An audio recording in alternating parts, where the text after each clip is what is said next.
Hello, good morning, जोहार। मैं राजू और आप देख रहे हैं 24 झारखंड न्यूज। चलिए जानते हैं झारखंड की आज की 25 मुख्य बड़ी खबरों को। राजकीय इटखोरी महोत्सव के उद्घाटन समारोह में शामिल हुए सीएम बोले 2027 तक 20 लाख परिवारों को देंगे पक्का मकान। चतरा जिले के इटखोरी में 3 दिवसीय इटखोरी महोत्सव का आगाज हो गया है। उद्घाटन समारोह में मुख्यमंत्री चंपई सोरेन शामिल हुए। मुख्यमंत्री ने इटखोरी स्थित मां भद्रकाली मंदिर में विधिवत पूजा अर्चना कर समस्त झारखंड वासियों की सुख समृद्धि एवं उन्नति की कामना की। मुख्यमंत्री ने कहा कि 3 दिवसीय राजकीय इटखोरी महोत्सव के अवसर पर मैं पूरे राज्यवासियों को अपनी ओर से हार्दिक बधाई और शुभकामनाएं देता हूं। मुख्यमंत्री चंपई सोरेन ने कहा कि हमारी सरकार ने पहले से ही यह तय कर रखा है कि राज्य के भीतर सभी धर्म समुदाय के धार्मिक स्थलों को संरक्षित किया जाएगा। पूर्व मुख्यमंत्री हेमंत सोरेन के नेतृत्व में ही हमारी सरकार ने शहर के साथ साथ ग्रामीण क्षेत्रों में भी सभी वर्ग समुदाय के धार्मिक स्थलों का सुंदरीकरण कार्य करते हुए संरक्षित करने का काम कर रही है। आज राजकीय इटखोरी महोत्सव के अवसर पर विभिन्न वर्ग समुदाय के धर्मगुरु भी यहाँ उपस्थित है। आज बहुत उमंग और खुशी का दिन है। हम सभी लोग आज माता रानी की पूजा अर्चना कर प्रदेश की सुख समृद्धि की कामना करते हैं। किसी भी वर्ग समुदाय के लोगों को उनके धार्मिक आस्था पर कोई ठेस न पहुंचे, इस हेतु हमारी सरकार कृत संकल्पित है। इटखोरी देश और दुनिया में एक बड़ा धार्मिक स्थल के रूप में विकसित कर रहा। आने वाले समय में इटखोरी एक जाना पहचाना धार्मिक पर्यटन स्थल के रूप में स्थापित हो, यह राज्य सरकार की प्राथमिकता है। चंपई सोरेन ने कहा कि वर्ष 2027 तक हमारी सरकार राज्य के 20 लाख आवास विहीन परिवार को पक्का मकान देगी। जो लोग आज मिट्टी के कच्चे घरों पर या झुग्गी झोपड़ियों पर रहने को विवश हैं, उन्हें प्राथमिकता के तौर पर हम पक्का मकान देने का कार्य प्रारंभ कर चुके हैं। मुख्यमंत्री ने कहा कि इस आधुनिक युग में देश और दुनिया जब इतनी रफ्तार से विकास कर रहा, तब हम झारखंड को किसी भी हाल में पीछे नहीं रहने देंगे। झारखंड हमेशा से खनिज संपदाओं वाला राज्य माना जाता है, परंतु विडंबना है कि हमारी खनिज संपदाओं का सबसे ज्यादा लाभ दूसरे प्रदेश के लोगों ने लिया है। हमारी सरकार हर हाल में इस स्थिति को बदलेगी। यहाँ के मूलवासी और आदिवासी समाज को हम सामाजिक, आर्थिक तथा शैक्षणिक रूप से मजबूत बनाने का काम करेंगे। लोकपाल केस मामले में दिल्ली हाईकोर्ट के आदेश को शिबू सोरेन ने किया चैलेंज। दिसंगुरु शिबू सोरेन ने खुद के खिलाफ चल रहे लोकपाल केस में दिल्ली हाईकोर्ट के आदेश को चैलेंज किया है। बता दें कि मामले की सुनवाई दिल्ली हाईकोर्ट के एकल बेंच में चल रही। इससे पहले शिबू सोरेन ने हाईकोर्ट में चल रहे लोकपाल केस की कार्रवाई को अनुचित बताते हुए इस पर रोक लगाने की याचिका दायर की थी, लेकिन हाईकोर्ट ने केस और कार्रवाई पर रोक लगाने से इनकार कर दिया था और सोरेन की याचिकाओं को खारिज कर दिया है। इसके खिलाफ शिबू सोरेन ने एलपीए यानी लेटेस्ट पेटेंट अपील याचिका दायर की है। मिली खबर के मुताबिक मामले की सुनवाई जारी रहेगी और दिल्ली हाईकोर्ट की 2 जजों वाली बेंच इसकी सुनवाई मंगलवार को करेगी। गौरतलब है कि राज्यसभा सदस्य शिबू सोरेन ने अधिकार क्षेत्र के आधार पर सीबीआई को प्रारंभिक जांच और कार्रवाई के आदेश को चैलेंज किया था। इस पर दिल्ली हाईकोर्ट के न्यायाधीश जस्टिस सुब्रमण्यम प्रसाद की बेंच ने 23 जनवरी को सुनवाई की थी। बेंच ने फैसला सुनाते हुए शिबू सोरेन की याचिका को नामंजूर कर दिया था। सीट शेयरिंग में 6 सीटों पर झामुमो व कांग्रेस के प्रत्याशी। नई दिल्ली में रविवार को हुई कांग्रेस और झामुमो की शीर्ष बैठक में लोकसभा सीटों के बंटवारे पर भी बात बन गई है। झामुमो और कांग्रेस 6 सीटों पर चुनाव लड़ेंगे। एक सीट राजद और वामदल के खाते में जाएगी। झामुमो के हिस्से आने वाली सीटों में दुमका, राजमहल, गिरिडीह और जमशेदपुर पक्की है। इसके अलावा लोहरदगा और कोडरमा सीट पर दावा है। अगली बैठक में राजद और वाम दलों को मिलने वाली सीट के अनुरूप इन पर फेरबदल संभव है। कांग्रेस के खाते में गोड्डा, धनबाद, रांची, हजारीबाग, पलामू, खूंटी और चतरा की सीटें आई हैं। राजद ने पलामू, चतरा और कोडरमा की मांग की थी, लेकिन कांग्रेस झामुमो राजद को पलामू या चतरा में से एक ही सीट देने के पक्ष में है। झामुमो ने वामदल को कोडरमा या हजारीबाग में से एक सीट देने का फैसला किया है। वामदल ने धनबाद, हजारीबाग और कोडरमा में से 2 सीटें मांगी थी। मैट्रिक इंटर परीक्षा का रिजल्ट 25 दिन पहले होगा जारी। हाईटेक तरीके का इस्तेमाल कर रहा बोर्ड। जेक बोर्ड की मैट्रिक इंटर की परीक्षा जारी है। बोर्ड इस साल हाईटेक तरीकों का इस्तेमाल कर परीक्षा ले रही है। वहीं अब रिजल्ट भी हाईटेक तरीके का इस्तेमाल कर ही तैयार किया जाएगा। इसके परिणाम स्वरूप 25 दिन पहले ही रिजल्ट जारी हो जाएगा। बताया जा रहा है कि परीक्षा खत्म होने के 3 दिनों के बाद ही उत्तर पुस्तिका को बैंक से हटाकर मेन ट्रेजरी भेजने को कहा गया है। वहीं 1 मार्च से सभी जिलों में कॉपियों का उठाव करवा लेना है। कॉपियों के मूल्यांकन के बाद मार्क्स फाइल भरकर उसे डेटा सेंटर पर भेजने में अधिकतम 10 दिन ही लगेंगे, जबकि पहले इसमें 45 दिन लगते थे।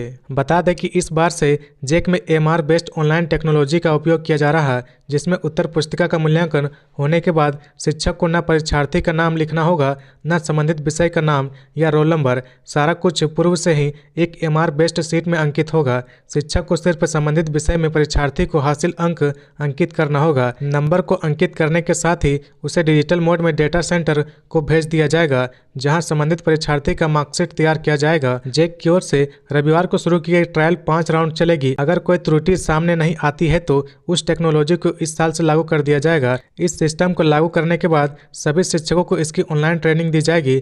गौरतलब है कि इस बार जैक मैट्रिक और इंटर की परीक्षा इस साल 6 फरवरी से शुरू हुई है। परीक्षा 26 फरवरी को खत्म हो जाएगी। 22 फरवरी को JMM कार्यकारिणी की बैठक, झामुमो केंद्रीय कार्यकारिणी समिति की बैठक 22 फरवरी को रांची के कांके स्थित मुख्यमंत्री आवास में होगी। बैठक का समय सुबह 11 बजे से निर्धारित है। बैठक की अध्यक्षता दिसोम गुरु शिबू सोरेन करेंगे। बैठक का एजेंडा वर्तमान राजनीतिक परिस्थिति पर विचार विमर्श, सांगठनिक स्थिति और सदस्यता अभियान पर विचार विमर्श समेत अन्य बातें शामिल है। खबरों में आगे बढ़ने से पहले अगर अभी तक आपने इस चैनल को सब्सक्राइब नहीं किया तो प्लीज सब्सक्राइब कर ले, जिससे झारखंड की हर छोटी सी बड़ी खबर की अपडेट आप तक पहुंचता रहे। आज से रांची पहुंचेंगे भारत इंग्लैंड टीम के खिलाड़ी। 21 और 22 फरवरी को करेंगे प्रैक्टिस। राजधानी रांची में भारत और इंग्लैंड के बीच क्रिकेट का टेस्ट मैच 23 फरवरी से 27 फरवरी तक होने वाला है। इसे लेकर खिलाड़ियों का रांची में 20 फरवरी यानी आज से आगमन हो जाएगा। सभी खिलाड़ी रेडिएशन ब्लू होटल में रुकेंगे। इसे लेकर सारे इंतजाम किए जा चुके हैं। वहीं स्टेडियम प्रबंधन और जिला प्रशासन की ओर से मैच को लेकर तैयारी कर दी गई है। वहीं पहले के 2 दिन प्रैक्टिस सेशन चलेगा। 20 फरवरी यानी आज से ऑनलाइन टिकट की बिक्री शुरू होगी। 20 फरवरी से लेकर 27 फरवरी तक टिकट मिलेंगे। सुबह 9:30 बजे से 1 बजे तक और दोपहर 2 बजे से 4:30 बजे तक लोग टिकट खरीद सकते हैं। इसे लेकर काउंटर पर कड़े इंतजाम किए गए हैं। टिकट काउंटर पर बैरिकेडिंग लगा दी गई है ताकि कोई जनता को कोई मुश्किल का सामना न करना पड़े। टिकट के दामों में थोड़ा बदलाव किया गया है। अब सबसे कम 250 रुपये की टिकट है। वहीं सबसे अधिक की बात करें तो टिकट 2500 तक की होगी। बेस्ट हिल एरिया का टिकट 250 रुपये में मिलेगा। वहीं MS धोनी पवेलियन की ओर से लग्जरी पार्लर स्टे टिकट जोड़ा गया है, जो 2500 रुपये का होगा। आलाकमान से नहीं मिल सके झारखंड कांग्रेस के नाराज विधायक, दिल्ली में आज हो सकती है मुलाकात। मंत्रिमंडल विस्तार के बाद से ही खफा है। झारखंड में कैबिनेट विस्तार के बाद ही महागठबंधन की सरकार में फूट दिखने लगी है। 2 दिन पहले कांग्रेस के 12 विधायक पार्टी के शीर्ष नेताओं से मुलाकात करने दिल्ली रवाना हुए थे, लेकिन मुलाकात नहीं हो पाई है। ऐसे में प्रदेश के कांग्रेस सभी नाराज विधायक अब भी दिल्ली में डेरा डाले हुए हैं। मिली जानकारी के मुताबिक सभी नाराज विधायकों की आज मुलाकात हो सकती है। दिल्ली गए विधायक में से कई ने बताया कि रविवार की रात तक पार्टी के शीर्ष नेताओं से बातचीत नहीं हुई है। जानकारी के मुताबिक नाराज विधायकों से कोऑर्डिनेशन की जिम्मेदारी मध्य प्रदेश के वरिष्ठ नेता उमंग सिंघार को दिया गया है। वे पहले झारखंड कांग्रेस के सब प्रभारी रह चुके हैं। उन्होंने भी विधायकों से बातचीत की। उन्होंने भी विधायकों से देर रात तक बात कर कई जानकारियां ली। इसके बाद नाराज विधायकों को समझाने का एक प्रयास झारखंड प्रभारी गुलाम अहमद मीर ने किया, लेकिन सभी विधायक मंत्री परिषद के नए चेहरे को लाने की मांग पर अड़े रहे। नाराज विधायकों की बात को गुलाम अहमद मीर ने आलाकमान तक पहुंचाने की बात कही। विधायकों की माने तो आज कुछ रास्ता निकल सकता है। सुदेश महतो ने कहा, शिवाजी महाराज स्वाभिमान, साहस, वीरता और शौर्य के प्रतीक है। आजसू सुप्रियो सुदेश महतो ने कहा कि शिवाजी महाराज स्वाभिमान, साहस, वीरता और शौर्य के प्रतीक है। बता दें कि पार्टी के अध्यक्ष सुदेश कुमार महतो ने छत्रपति शिवाजी महाराज की जयंती के अवसर पर बूटी मोड़ स्थित उनकी आदमकद प्रतिमा का माल्यार्पण कर उन्हें नमन किया। मौके पर उन्होंने शिवाजी महाराज को याद करते हुए कहा कि शिवाजी महाराज स्वाभिमान, साहस, वीरता और शौर्य की प्रतिमूर्ति है। उनके कुशल नेतृत्व को कभी भी भुलाया नहीं जा सकता है। भले ही अब वो समय ना हो, लेकिन जीवन हमें अपने अपने क्षेत्र में शिवाजी बनने का मौका अवश्य देती है। सुदेश महतो ने कहा कि शिवाजी एक आचरण, एक परिचय, एक चरित्र है। इस चरित्र को युवाओं को अपने क्षेत्र में अपनाने की जरूरत है। उनका अपनी माटी और अपने लोगों के प्रति प्रेम तथा उनके प्रति समर्पण हमारे लिए प्रेरणा एवं ऊर्जा का स्रोत है। मौके पर पार्टी के मुख्य प्रवक्ता डॉक्टर देवशरण भगत, उमाकांत रजक, रोशन लाल चौधरी, बंटी यादव, सुनील यादव, अभिषेक शुक्ला मुख्य रूप से उपस्थित रहे। लोकसभा चुनाव की तैयारी तेज, जिला प्रशासन ने की अहम बैठक, क्रिटिकल बूथ और अंतर्राष्ट्रीय चेकनामा पर खास नजर। लोकसभा चुनाव को लेकर जिला प्रशासन ने कमर कस ली है। इसको लेकर सोमवार को उपायुक्त कार्यालय सभागार में एक हाई लेवल बैठक की गई। इस बैठक में मुख्य रूप से उपायुक्त अन्नय Mittal, SSP Kaushal Kishore, DDC Manish Kumar, city SP Mukesh Kumar Lunayat, ग्रामीण एसपी ऋषभ गर्ग, एसडीएम पीयूष मिश्रा समेत सभी डीएसपी, थाना प्रभारी और सभी कोषांगी के नोडल एवं प्रभारी पदाधिकारी, ईआरओ, एआईआरओ मौजूद रहे। इस दौरान सभी को मतदान के प्रति जागरूक करते हुए मतदाता शपथ दिलाई गई। बैठक में उपायुक्त ने स्पष्ट निर्देश दिया कि जिन जिन कार्यालयों द्वारा अपने कर्मियों की सूची कार्मिक कोषांग को अब तक उपलब्ध नहीं कराई गई है, वे 20 फरवरी तक उपलब्ध कराएं, अन्यथा कार्यालय प्रबंधन की जवाबदेही तय की जाएगी। उन्होंने सभी कोषांगों को कार्य योजना बनाते हुए कार्य करने तथा कोषांगों की गतिविधियों में तेजी लाने का निर्देश दिया है। कंप्यूटर की कोचिंग करने गई छात्रा का अपहरण, पुलिस ने शुरू की पड़ताल। धनबाद के कतरास थाना क्षेत्र अंतर्गत श्याम डी से छात्रा का अपहरण हो गया है। छात्रा का नाम लक्ष्मी बताया जा रहा है। छात्रा के परिवार वालों ने बताया कि लक्ष्मी कंप्यूटर क्लास की कोचिंग करने गई थी। छात्रा के भाई ने साइकिल से उसे कोचिंग सेंटर तक छोड़ा। काफ़ी समय बीतने के बाद भी जब छात्रा नहीं आई तो उसका बेटा भाई उसे लेने कोचिंग सेंटर पहुंचा, लेकिन छात्रा का कुछ पता नहीं चला। छात्रा की एक सहेली को फ़ोन करने पर पता चला कि वो टोटो से घर निकल गई है। कुछ ही समय बाद एक अज्ञात नंबर से छात्रा का फोन आया और उसने बताया कि 2 लड़कों ने उसका अपहरण कर लिया है। इसके बाद फोन कट हो गया। फोन आने के बाद से परिवार में मातम का माहौल है। छात्रा का फोन आने के बाद परिजनों ने कतरास पुलिस को इसकी सूचना दी। परिजनों ने इसकी लिखित शिकायत पुलिस स्टेशन में दर्ज कराई है। शिक्षकों का कौशल बढ़ाने के लिए झारखंड में बनेगी फैकल्टी डेवलपमेंट एकेडमी। झारखंड के शिक्षकों के कौशल क्षमता को बढ़ाने के लिए फैकल्टी डेवलपमेंट एकेडमी स्थापित की जाएगी।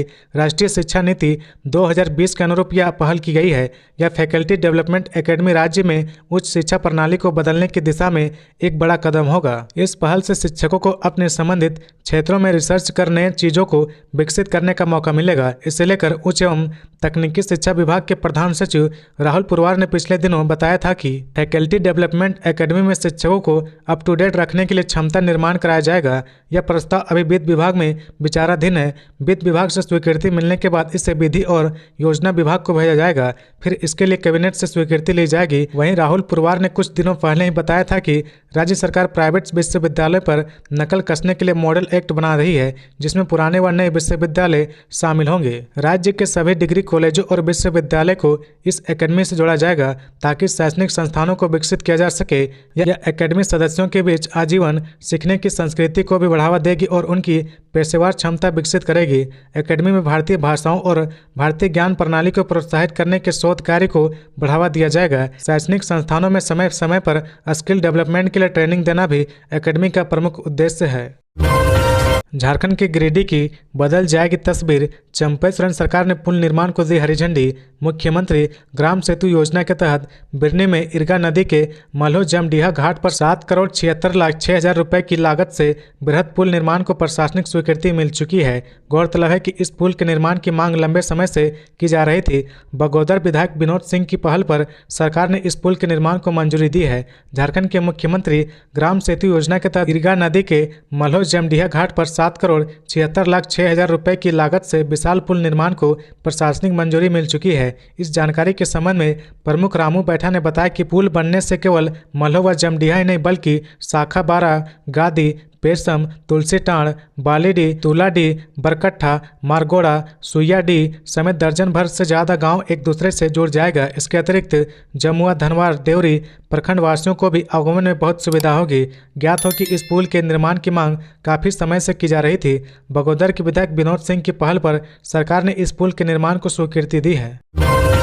विभिन्न मांगों को लेकर राजभवन के सामने धरने पर बैठा अखिल भारतीय विद्यार्थी परिषद।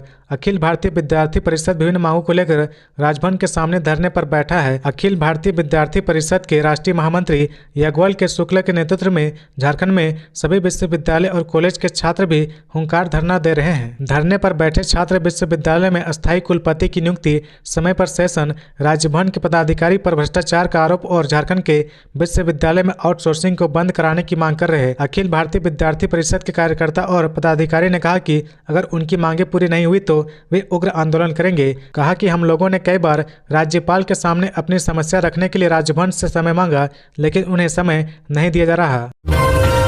पिता की हुई मौत, पढ़ाई के लिए पैसे नहीं थे, आर्टिकल बेचकर रांची के विकास बने यूनिवर्सिटी टॉपर। जिंदगी की तमाम चुनौतियों के बावजूद अपनी कर्म से जो लोग पीछे नहीं हटते, आखिर में सफलता उन लोगों के कदम चूमने आती है। ये लाइन रांची के विकास पूर्ति पर फिट बैठती है। विकास ने मुश्किल हालातों से लड़ते हुए सफलता की इबारत लिखा है।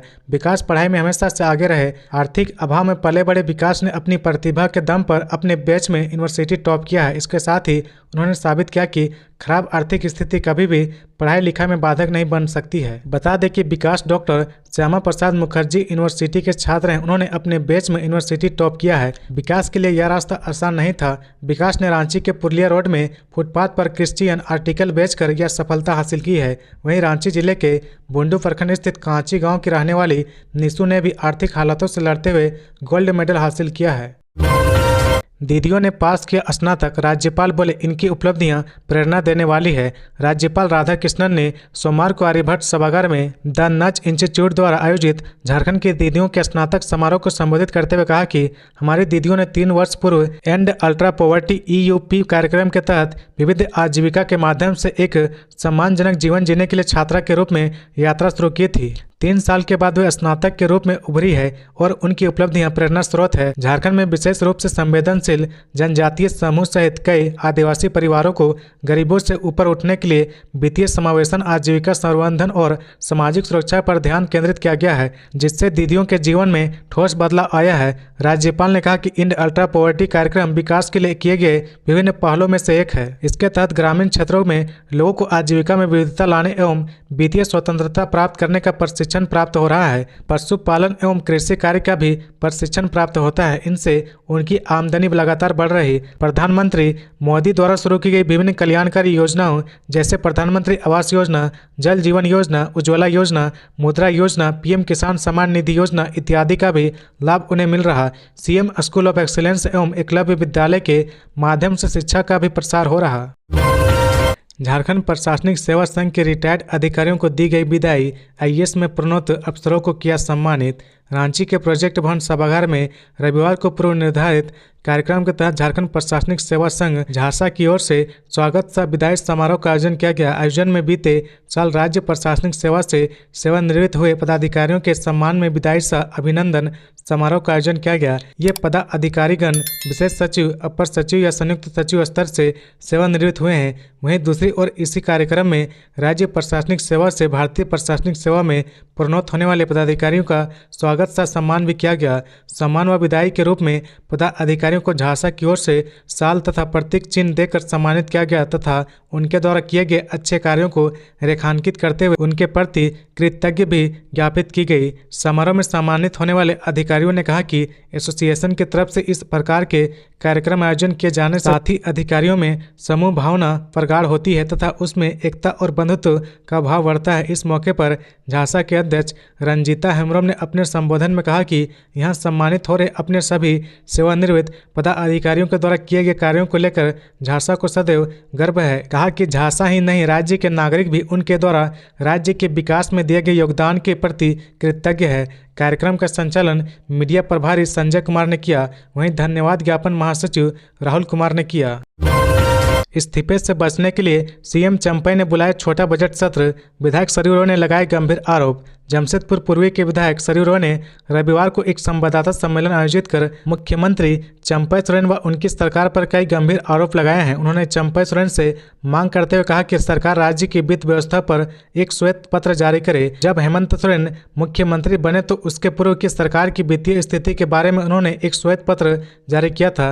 राज्य सरकार के मुख्यमंत्री के नाते चंपई सोरेन को भी एक श्वेत पत्र जारी कर वित्तीय स्थिति पर प्रकाश डालना चाहिए। उन्होंने कहा कि चंपई सोरेन की पार्ट 2 सरकार की आगामी 23 फरवरी से शुरू होने वाले बजट सत्र अप्रत्याशित रूप से छोटा है। वर्ष 2020 में बजट सत्र में 18 कार्य दिवस, 2021 में 16 कार्य दिवस, 2022 में 17 कार्य दिवस और 2023 में भी 17 कार्य दिवस बजट सत्र में थे, परंतु 2024 बजट सत्र का मात्र 7 दिनों का है, जिसका कोई मतलब नहीं है। कम अवधि का बजट सत्र बुलाने का एक बड़ा कारण यही हो सकता है कि अभी तक सरकार पुराने बजट की योजनाओं पर मुश्किल से 50 से 60% खर्च कर सकी है। वित्तीय वर्ष समाप्त होने में मात्र 1 माह शेष बचे हुए हैं। शेष राशि खर्च करने के लिए पार्ट 2 सरकार के पास कोई संतोषजनक जवाब नहीं है। सरयू राय ने कहा कि बजट सत्र छोटा करने का कारण यह भी हो सकता है चंपई सोरेन की सरकार मंत्रिपरिषद के विस्तार के बाद अस्थिर है। बजट सत्र का प्रत्येक दिन बजट की वित्तीय मांगों पर मतदान होता है। वित्तीय मामलों के मतदान में सरकार जरूरी संख्या नहीं जुटा पाएगी तो मुख्यमंत्री को इस्तीफा देना पड़ता है। इससे बचने के लिए सरकार ने बजट सत्र छोटा किया होगा। इस सरकार को बीते 4 वर्षों का लेखा जोखा सदन में प्रस्तुत करना चाहिए। शिक्षक संघ ने प्रोन्नति मामले में रोक लगाने की अपील। झारखंड प्रगतिशील शिक्षक संघ ने विभिन्न जिलों के उपायुक्त और जिला शिक्षा अधीक्षक को ज्ञापन सौंपकर नियम विरुद्ध दी जा रही ग्रेड 7 प्रोन्नति पर रोक लगाने का आग्रह किया है। संघ के प्रदेश अध्यक्ष आनंद किशोर साहू और प्रदेश महासचिव बलजीत सिंह ने कहा कि एक तरफ नई प्रोन्नति नियमावली के प्रारूप पर सभी से आपत्ति मांगी गई थी, उसका निराकरण करते हुए नई प्रोन्नति नियमावली बननी है और दूसरी तरफ उस नियमावली में कुछ प्रावधानों के प्रत्याशा में सीधी नियुक्ति से नियुक्त शिक्षकों को वरीयता सूची से बाहर करते हुए प्रोन्नति देने की प्रक्रिया जिलों के द्वारा की जा रही है। विभाग इस पर चुप्पी साधे हुए हैं। वर्तमान में विभिन्न जिलों द्वारा विसंगति और भेदभावपूर्ण तरीके से प्रोन्नति के लिए प्रकाशित वरीयता सूची के विरुद्ध झारखंड उच्च न्यायालय में 3 रिट याचिका दायर है। पहले से ही आपसी वरीयता निर्धारण को लेकर खंडपीठ के समक्ष LPA दायर है। ऐसे में न्यायालय में मामला विचाराधीन होने के बावजूद भी अनंत फनन में प्रोन्नति देना अन्यायपूर्ण है। तो ये थी आज की झारखंड की टॉप बड़ी खबरें। इसी तरह झारखंड की हर छोटी सी बड़ी खबर देखने के लिए आप हमारे चैनल 24 झारखंड न्यूज को सब्सक्राइब करके बेल आइकन प्रेस कर ले, जिससे झारखंड की हर छोटी सी बड़ी खबर की अपडेट आप तक पहुंचता रहे। तो आज के लिए बस इतना ही। हमें दीजिए इजाजत, फिर मिलते हैं नेक्स्ट न्यूज में।